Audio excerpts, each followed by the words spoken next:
Ave Maria, cheia de graças, o Senhor é convosco, bendita sois vós entre as mulheres, e bendito é o fruto do vosso ventre, Jesus.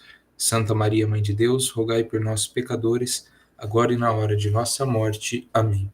São Gabriel, rogai por nós. São João, rogai por nós. Bom, pessoal, bora lá. Aula de hoje sobre a Igreja Católica. Então, a gente vai falar um pouquinho sobre nós mesmos, né? Sobre o que é a Igreja e como que ela foi constituída, né? Bom, o primeiro exemplo que eu queria que vocês pensassem é o seguinte.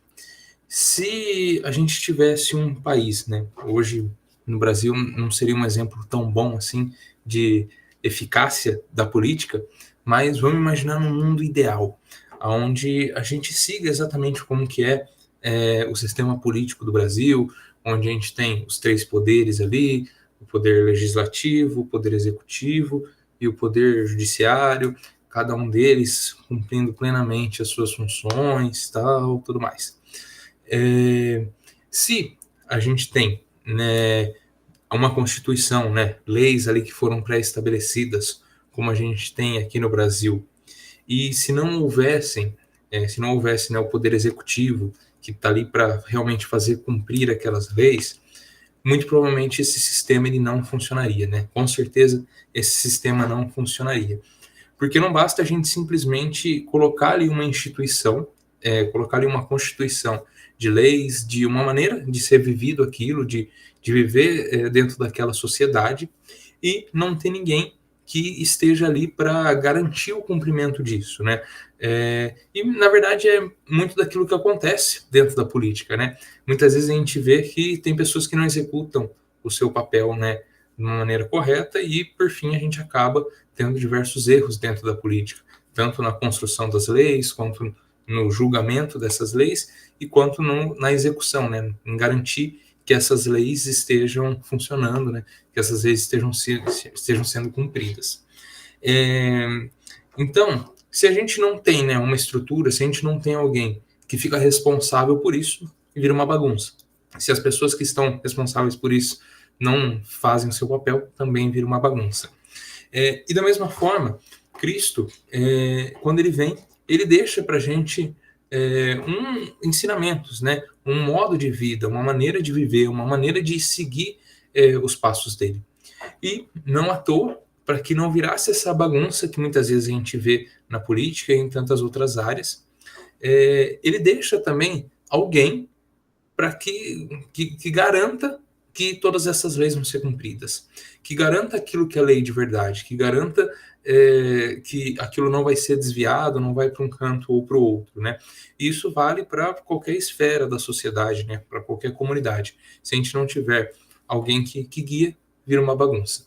Então, quando Cristo ele vem para cá e volta, né? Na sua última volta para o céu, depois da sua morte, ele deixa então a igreja para que governe, né, para que faça com que essas leis sejam cumpridas e sejam passadas adiante. E aí, antes da gente entender certinho como é que funcionam essas funções, queria trazer um questionamento, que existe salvação fora da igreja? Muitas vezes a gente ouve, né, falar nessa questão de que, putz, tem uma pessoa que era tão boa, né? A gente comentou aqui antes de começar a aula, um evangélico, uma pessoa de outra religião, uma pessoa que talvez até mesmo seja um ateu. Existe salvação para essa pessoa que está fora da Igreja Católica, que está fora da Igreja de Cristo? E digamos assim, a resposta é meio dúbia, mas tem e não tem, né? Uma coisa que a gente pode ter certeza é que nem mesmo nós que estamos dentro da igreja, mesmo sendo, né, pessoas ali que ainda não têm tanta santidade, ainda não estão tão avançados, nós não temos a certeza da salvação. E até mesmo os mais santos, né, seja o Papa Francisco, seja o Frei Gilson, seja qualquer pessoa aí que você possa ter como inspiração, nem essas pessoas que são as mais santas têm uma certeza absoluta da salvação, de estar num estado de graça santificante. Mas existe a possibilidade de que pessoas, né, que mesmo estando fora da igreja, mesmo não sendo batizadas, mesmo não tendo, né, essa certeza que a igreja nos traz, elas podem também ser salvas pela misericórdia divina, podem também ser salvas por cumprir realmente, né, um ato de contrição perfeito, que a gente poderia falar, e ter um desejo de batismo, ter um desejo de estar mais próximo de Deus e talvez por alguma questão não conseguir, né? Então, assim, pode existir salvação fora da igreja, mas dentro de algumas restrições ali. Então, entendendo que a gente existe essa dúvida, né? Essa dupla questão de, será que dá para ser salvo? Será que não dá para ser salvo? Será que eu estou, né, no estado de graça para ser salvo? Cristo institui dentro da igreja alguns sinais visíveis, né? Sinais que trazem para a gente uma segurança, não uma certeza, porque dentro desses sinais visíveis existe muito da nossa humanidade, né? Como, por exemplo, se eu vou confessar, por mais que aquele sacramento tenha 100% de eficácia, né, por parte de Deus, talvez ele não tenha 100% de eficácia da minha parte. Eu sou pecador e que talvez não consiga reconhecer os meus pecados, talvez não consiga, né, ter um ato de contrição completo, ali, um ato de contrição pleno, onde realmente eu vou estar 100% arrependido. Porém, a gente tem um caminho seguro. Não é um caminho de certezas, mas é um caminho seguro para que a gente encontre a salvação. E por conta disso, para a gente ter essa segurança, Deus ele traz esses sinais visíveis que trazem segurança para a gente. Porque também, se fosse algo que fosse simplesmente falado, algo que fosse simplesmente, né, subjetivo, para nós que somos humanos, para nós que somos falhos, teria sim, né, uma dificuldade de entender, né, o que é a graça, de entender se nós estamos no estado de graça, se a gente conseguiria ou não estar salvo. Então, Cristo ele traz esses sinais visíveis que no final é a própria igreja, né? Esse sinal visível de um caminho seguro voltado para a nossa salvação. Então, a igreja sendo esse caminho, a igreja sendo esse sinal, ela adquire, né, alguns deveres que precisam ser cumpridos por essa igreja, né, que são cumpridos por essa igreja, para que a gente consiga seguir dentro dessa via segura. Então, o primeiro desses deveres que a igreja tem enquanto via segura é o dever de ensinar, né, de ser uma voz que vai transmitir aquilo que Cristo deixou para a gente, né? E garantir que isso não vai ser deturpado, que isso não vai ser mudado, que isso vai seguir firme. Então, quando ao longo da história a gente vai tendo, né, mudanças dentro daquela que é a mensagem do Evangelho, dentro daquela que é a verdade de Cristo, assim, a interpretação daquilo que Cristo deixou, a gente tem sempre uma igreja que se dedica a ensinar, a levar para o povo aquela certeza, o ensinamento certo daquela que é a verdade de Cristo. Porque a igreja, por essa promessa de Cristo, por essa certeza que Cristo nos dá através dela, ela é essa organização, né, essa instituição, esse caminho seguro que vai guardar e que vai sempre manter, né, essa verdade em segurança, né? Então, os dogmas de fé, aquilo que é certeza, faz parte desse dever da igreja de ensinar, de trazer para a gente qual é esse caminho.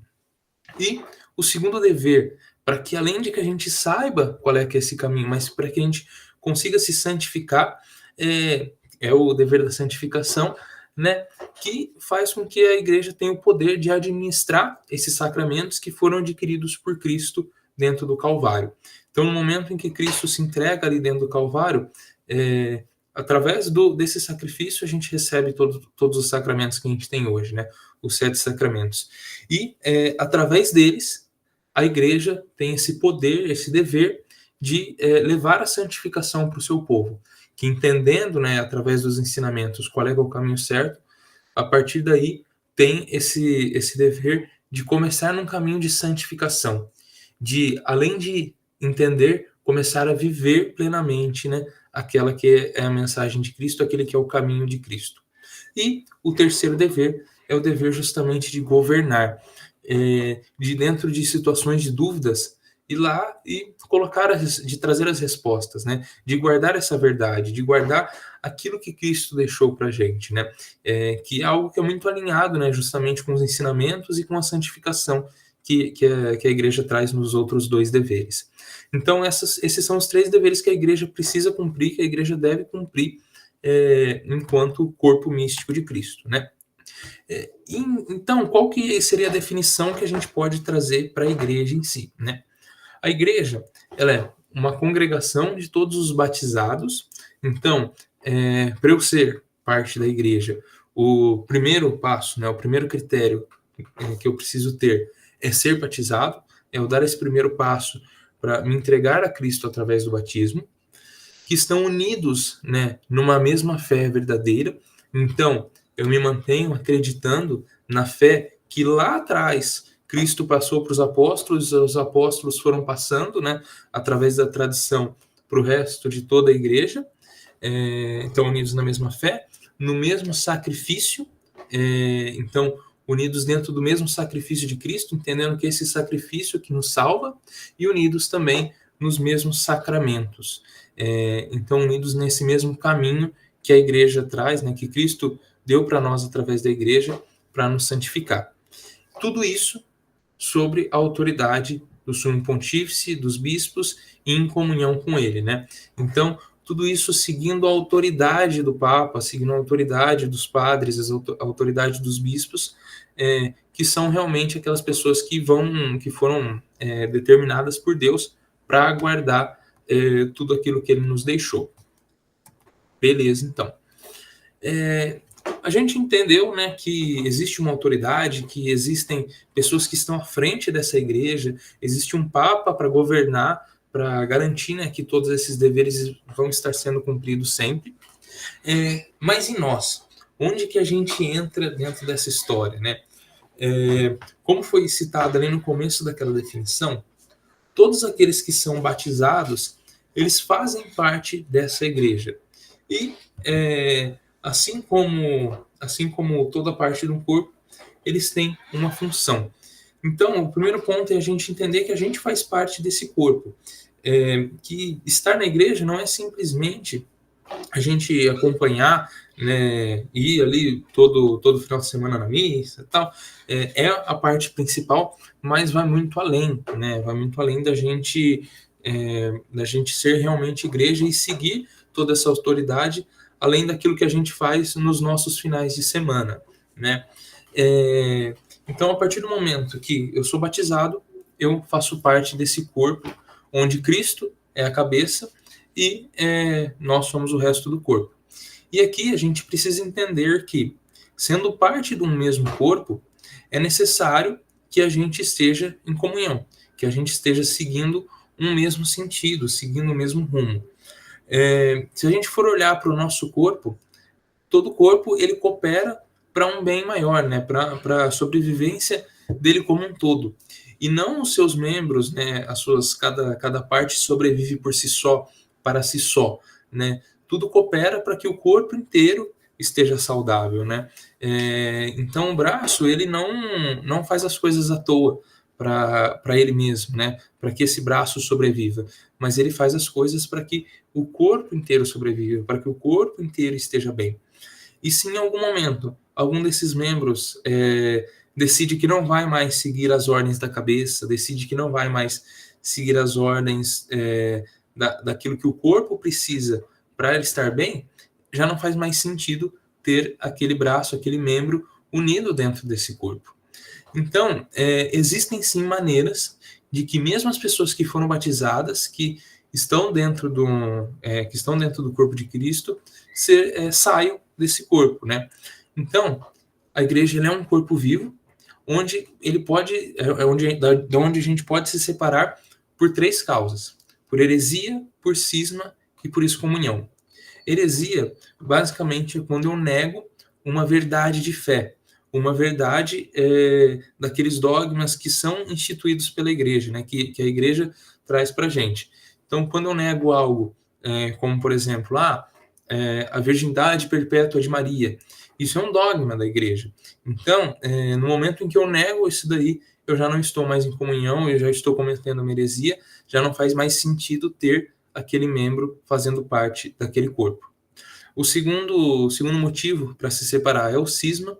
Então, quando a gente rompe com a autoridade do Papa, dos bispos, a autoridade que Cristo deixou para guiar a gente. Então, no primeiro a gente rompe com uma verdade, no segundo a gente rompe com a autoridade que Cristo nos deixa. E o terceiro ponto é a excomunhão. E a excomunhão, ela é basicamente, ela acontece quando nós estamos dentro de um pecado de matéria muito grave e não há arrependimento. Não há arrependimento daquele erro, nem intenção de repará-lo. Um exemplo que muitas pessoas às vezes não sabem é que o próprio aborto, no momento em que ele é cometido, acontece uma excomunhão automática. Tanto da pessoa que abortou, quanto daqueles que colaboraram para que aquilo acontecesse. Esse é um pecado tão grave, um pecado tão forte para a igreja, que a partir do momento que acontece, aquela pessoa está automaticamente excomungada da igreja. Ela pode talvez nem saber, e até mesmo a igreja, digo assim, né, os padres, os bispos, podem não saber. Mas, a partir daquele momento, se ela não tem um arrependimento, se ela não tem o desejo de reparar, o desejo de ter um coração contrito, essa pessoa ela já está excomungada, ela já está fora da igreja de Cristo. E ela pode, sim, né, ser, digamos assim, voltar para a igreja, mas precisa haver esse arrependimento.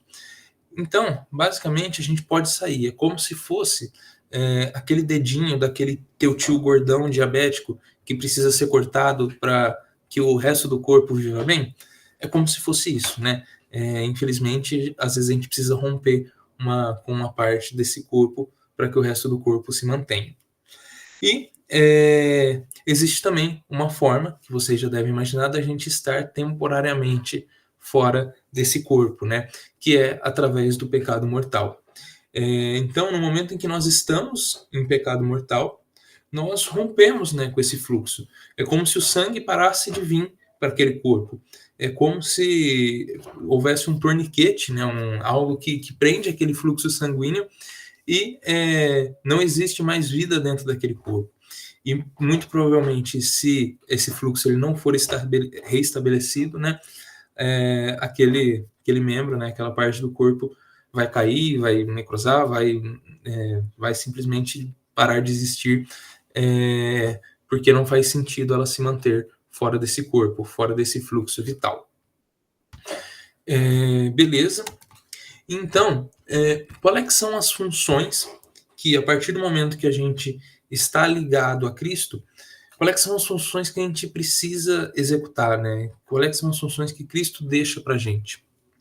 Então, existem 3 sacramentos que estão diretamente ligados a essas funções do corpo, né? Essas funções de cada uma das partes, que nos designam, né, para que caminho que a gente vai.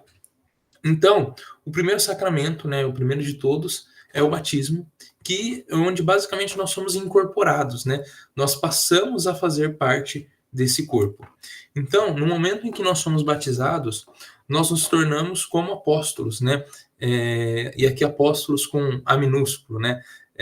Que tem o sentido de enviados. Nós somos enviados pela igreja através do batismo para sermos realmente aqueles apóstolos que vão seguir aquela doutrina, que vão seguir aquela fé e que vão passar adiante, né, que vão evangelizar as pessoas que ainda não são apóstolos e até mesmo os que estão dentro dessa comunidade, para que se mantenham firmes dentro dessa fé. O segundo sacramento que nos traz essa função é o sacramento da confirmação, que o sacramento da crisma, né, como a gente conhece mais rotineiramente, ele é um sacramento que tem uma função muito parecida com a do batismo, mas a gente fala que ele traz uma função profética. No momento que a gente recebe o batismo, a gente passa a ter aquela graça santificante, né, que a gente conversou nas últimas aulas. Então a gente começa a ter, né, a capacidade de adorar a Deus, de amar a Deus através da função do batismo.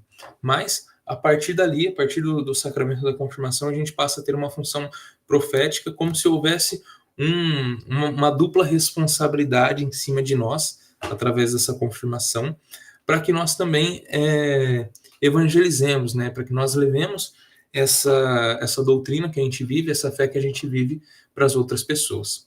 E o terceiro sacramento que nos leva a essas funções é justamente o sacramento da ordem, né? Então, através do sacramento da ordem, que algumas pessoas, né, em si são designadas, os outros é algo geral, né, para todo mundo, mas o sacramento da ordem é específico para algumas pessoas. Essas pessoas que já são apóstolos, que já são profetas, passam a ter poder. E aqui um poder conferido diretamente por Cristo. Então, não é simplesmente algo que aquela pessoa vai evangelizar, vai falar de Cristo, vai levar Cristo para as pessoas ali fora. Mas muito além disso, ela passa a ter o poder de consagrar, de perdoar os pecados, de santificar aquelas pessoas, de abençoar, e até mesmo, né, a partir do momento que a gente tem um bispo, por exemplo, ele passa a ter o poder de ordenar outros padres, de ordenar outros bispos. Então, é um sacramento onde esses escolhidos, essas pessoas, passam a ter a função muito maior, né, de liderar essa igreja, de liderar esse corpo de Cristo. Então, olhando, né, para aquilo que nós temos, né, para aquilo que nós somos hoje, né, acho que aqui não tem nenhum padre, né, ninguém aqui que recebeu o sacramento da ordem, mas imagino que a maioria deva ter recebido até a crisma, né, ou pelo menos até o batismo, né. Sei que o Enzo recebeu o batismo, não sei o resto do pessoal. Mas o que Cristo ele espera de nós enquanto batizados, né, enquanto crismados, no caso de alguns? Ele espera que a nossa vida ela seja voltada para ele, né? E aqui eu juro para vocês que eu não peguei essa frase das falas do Arthur, que ele fala sempre, porque é algo que é muito semelhante com algumas coisas que ele trouxe nas últimas aulas, mas é exatamente aquilo que está dentro do livro, né? Ele espera que por meio das nossas vidas nós o tornemos, né? Tornemos a Deus mais visível para aqueles com quem nós trabalhamos e com quem nós estamos, né? Com quem nós nos distraímos. Espera que nós sintamos um pleno sentido de responsabilidade para com as almas que nos cercam, que nos penalizem os seus pecados, que nos preocupe a sua incredulidade, né? Então que a gente esteja preocupado, enquanto batizado, com aqueles que ainda não são batizados, com aqueles que fazem parte da Igreja de Cristo e que ainda não trilham um caminho de santidade, que ainda não estão voltados para Cristo. Cristo espera que nós participemos, né, de acordo com cada um, né, com a sua vocação, da única missão salvadora da igreja, né? Então ele espera que através da nossa vocação, através daquilo que nós somos, através daquilo que nós temos, daquilo que nós vivemos dentro do nosso dia a dia, que a gente faça parte dessa missão de santificar. E por fim, nas condições ordinárias, né, nas condições do dia a dia da nossa família, nossas condições sociais, que nós devemos contribuir de modo como um fermento, né, assim como nosso amigo Arthur sempre nos diz, baseado em São José Maria, um fermento no meio da massa para a santificação do mundo. Então, um fermento que muitas vezes é discreto, que muitas vezes está ali confundido no meio da farinha, mas que se não fosse ele ali, se não fosse um cristão ali no meio, seria completamente diferente. Não existiria o crescimento daquela massa. Não existiria aquelas pessoas que se convertem, aquelas pessoas que se voltam para Cristo. Então é nossa responsabilidade, é nosso dever, é nosso chamado enquanto batizado de ser esse fermento, de sermos firmes para que a gente possa levar essa mesma igreja que a gente faz parte para muitas outras pessoas e garantir que as que estão aqui no meio de nós, elas também estejam seguindo essa mesma mensagem de Cristo.